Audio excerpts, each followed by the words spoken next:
Welcome to Wordbirds, where you'll hear content conversations directly from the flock. Join Christopher Willis in conversation with content experts and thought leaders as they chat about how to make the most out of your words in business. Here's your host, Chris.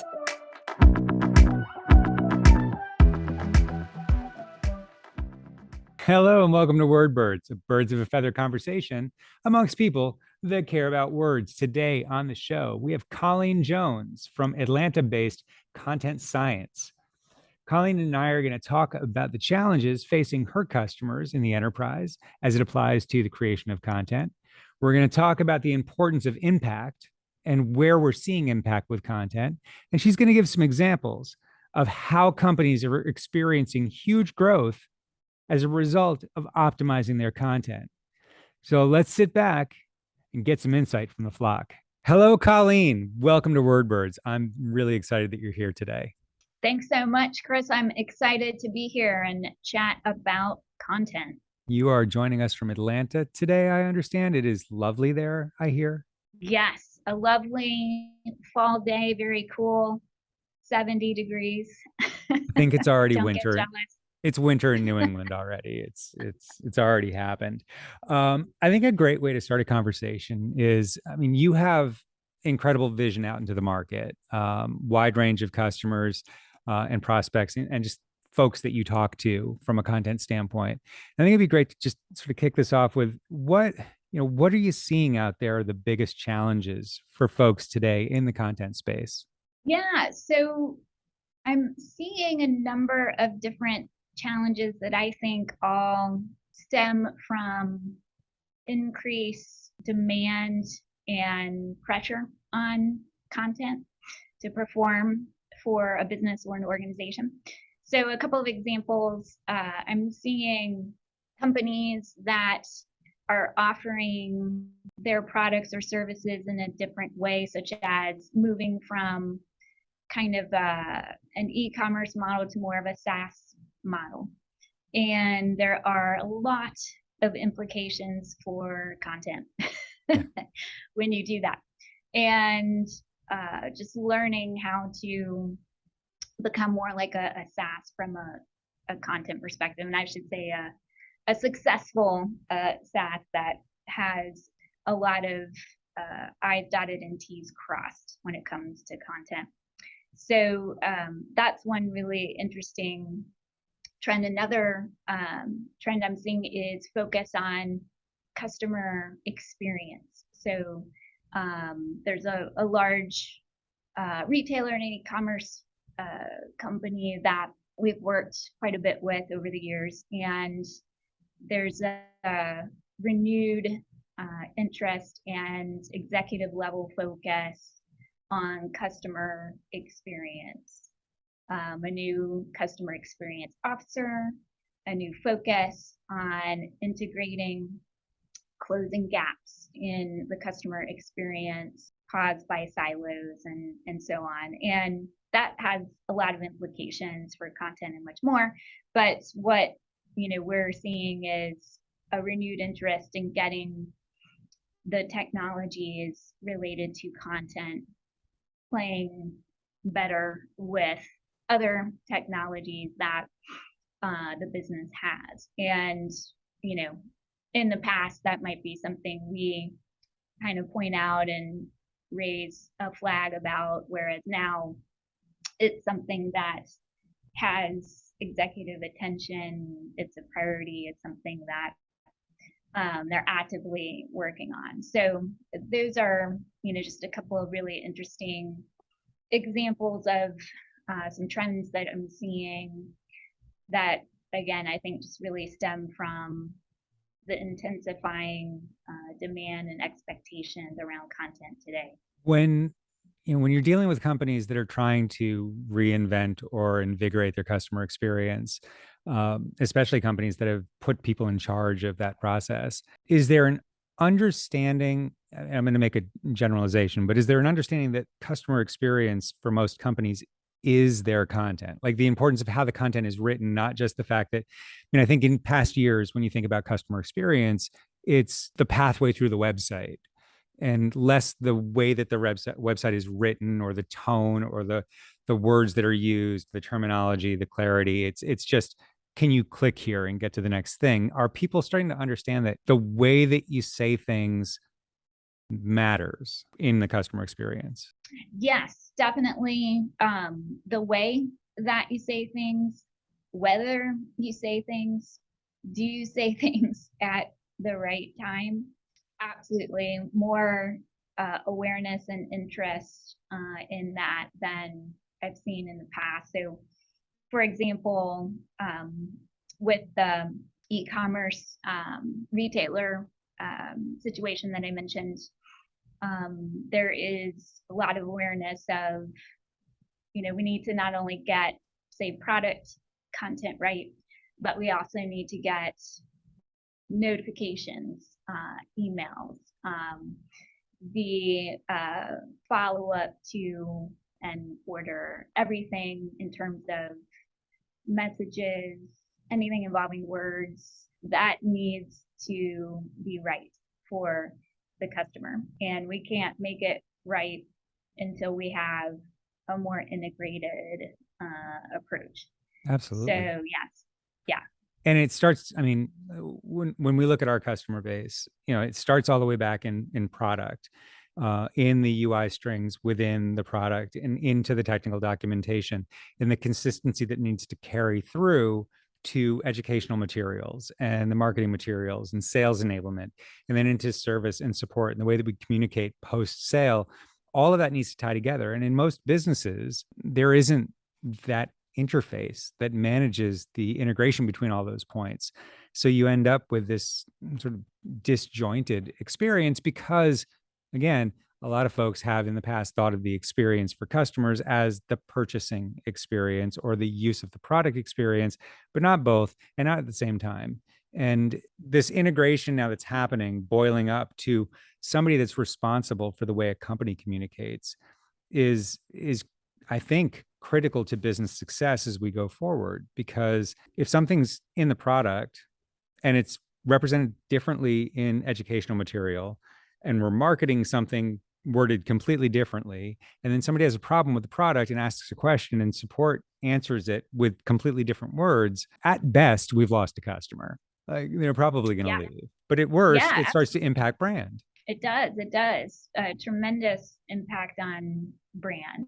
And there's more awareness on the brand side, on the UX side, which, tends to care about usability, but, also recognizes what can happen if you have disconnects and inconsistencies and terminology happening throughout the customer experience. And then, certainly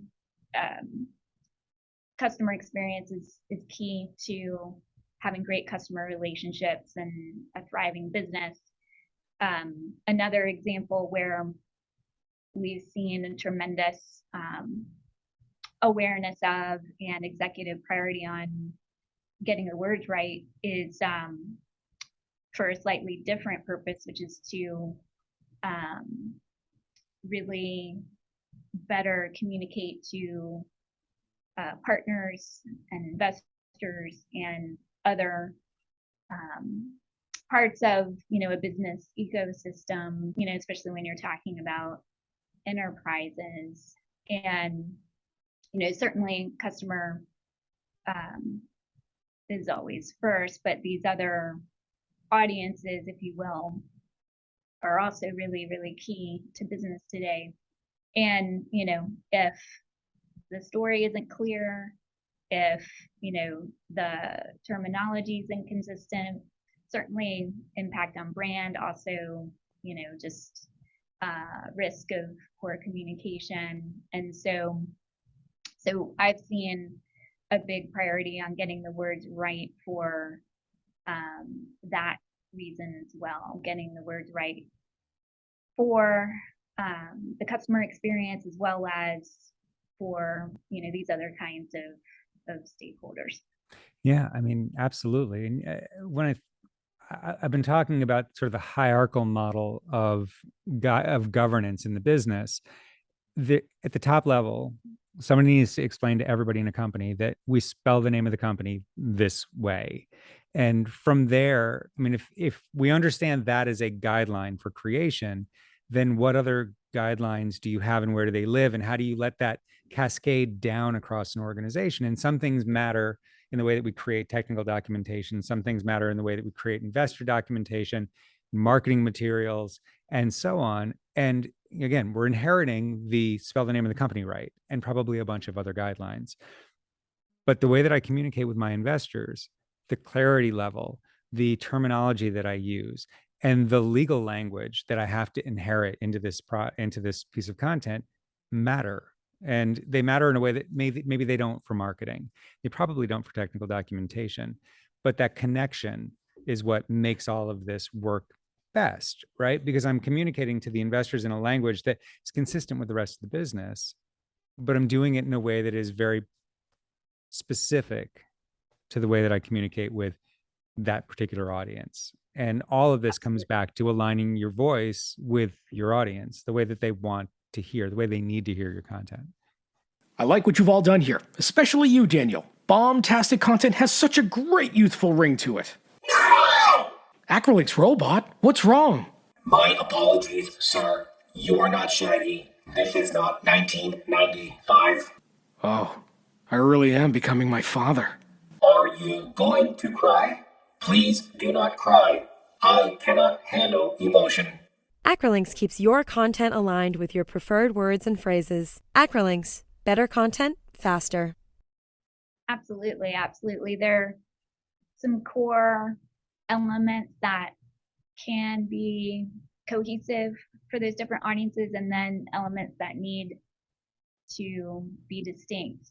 And doing that at scale, at the pace that organizations are having to provide content to each of these different, kinds of audiences and in all these different touch points, it's intense.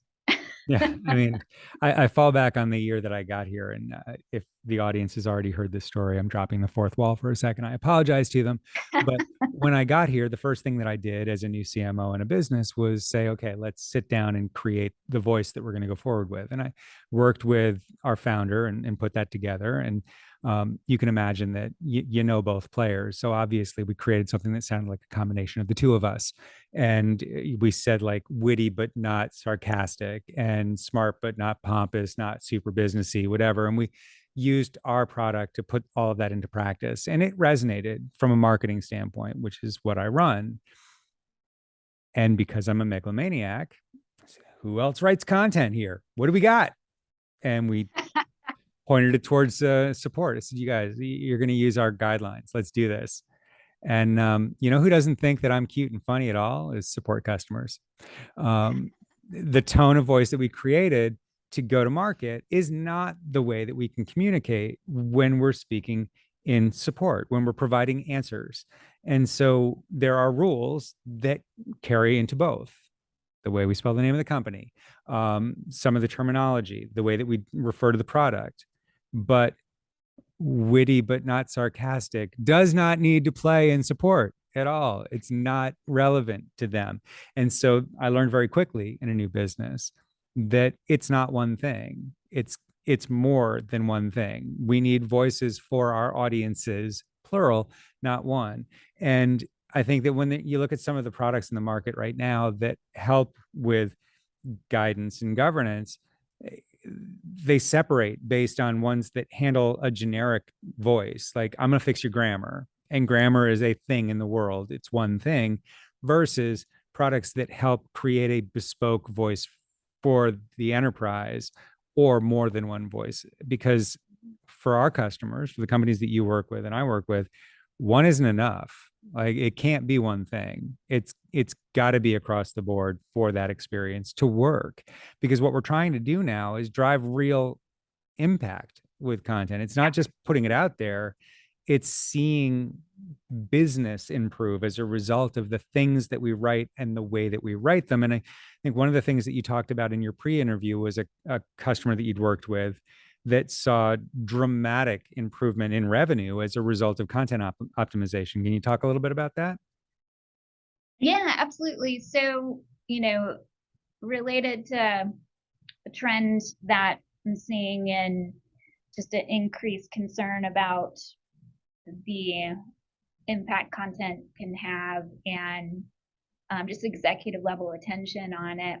We had the opportunity to work with an organization, a large e-commerce and retailer company on content that they already had. So, they'd spent a couple of years developing content that supports what, in marketing circles, you might call the upper part of the funnel, the early stage of the journey or the life cycle. So content like guides and inspirational lookbooks and buying guides, project guides, and so on. So a lot of interesting content that they're curious about, could we get more out of this content? They had a sense that it was helpful in attracting customers as well as engaging customers on an ongoing basis and connected somehow to revenue as well. But they didn't, have a lot of bandwidth to that point to kind of connect the dots between what data they had available, what was going on with their content, and kind of understand the story of what was happening, as well as, well, really to see the potential and then take action on that potential. So what we did is work with them over the course of a little over a year, and we did some initial analysis to understand current state, what content was already performing well, what were the characteristics of it, what made it, what seemed to correlate with success. And we were looking, in their case, at visibility in search, as well as attribution to revenue. So there's a lot of manual stuff we had to do to get the data together in the right way, to be able to do these kinds of analyses. But we were able to do it efficiently because we do that kind of thing all the time. So, we're a really good partner in that way. And so we found characteristics related to structure, related to kinds of terminology used more from like a search engine visibility standpoint. And we helped the retailer codify those things, kind of create a playbook and implement that playbook. And their internal teams did a lot to implement that as well. And so because there was a lot of content, they implemented prioritizing content that showed promise to perform even better. And they also prioritized content that was already performing well, and then got to more content as they could.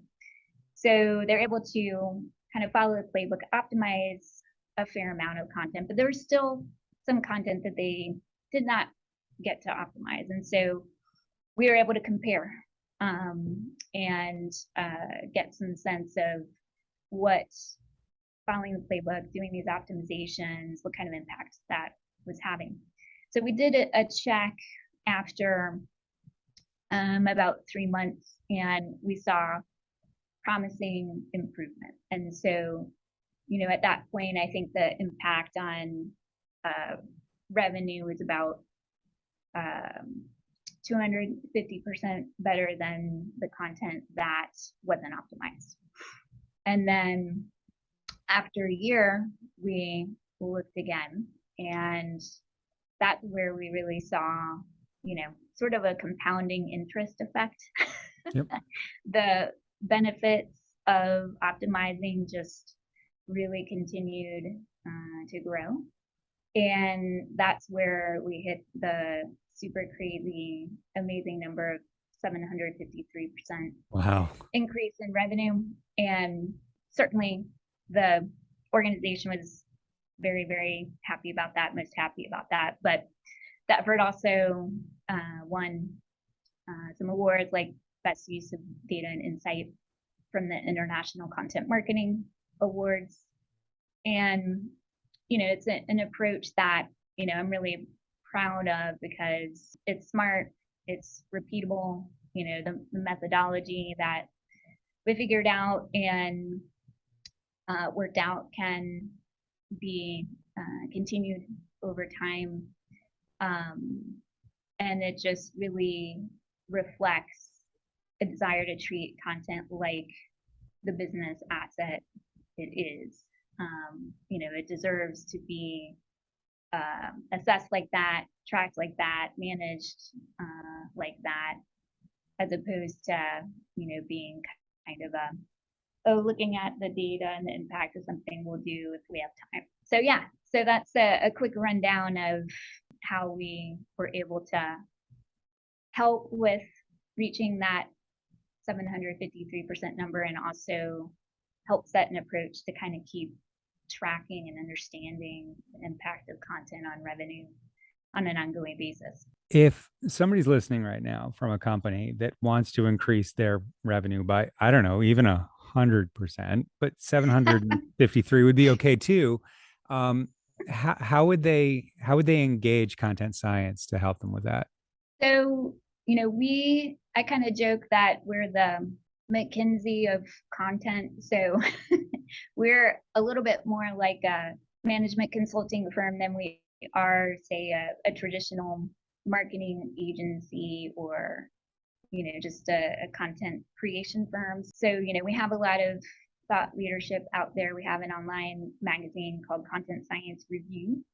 And, checking that out to get a sense of some of the research that we do, some of the ways that we think is a great way to kind of get to know us. And that, as well as, the ability to contact us and set up a quick conversation is available at content-science.com. So yeah, that's a great way to start engaging with us. I mean, I can't think of anybody that is out there doing this that doesn't want to see those kind of results. So listeners, be dialing. This is real and it's available to you. And we're seeing. Yes, it's real. I think that's a great point, I mean, this and I think what people need to understand is that, Colleen's not selling software here. This is a process that aids in your ability to be impactful with the content that you've created or are creating. This isn't a gimmick. I'm going to use the word science. Imagine that. In the name, ladies and gentlemen, it's in the name. Colleen, thanks very much for being on the show. If people want to get in touch with you, like you said, the best way is through your website at content-science.com. And yes. Thanks very much for being with us. Look forward to having you back again. You were the first person to come back from season 1. And we'll get you back here for season 2 or 3 too as well. I love it. Thank you so much for having me. Really enjoyed the conversation, and I look forward to listening to all of the episodes. Excellent. Thanks very much.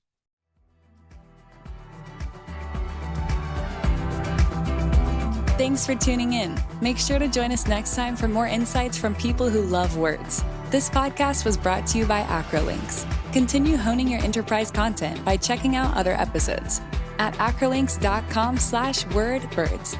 If you have questions or comments, feel free to get in touch with Chris and his team by sending a message to word.birds@acrolinks.com.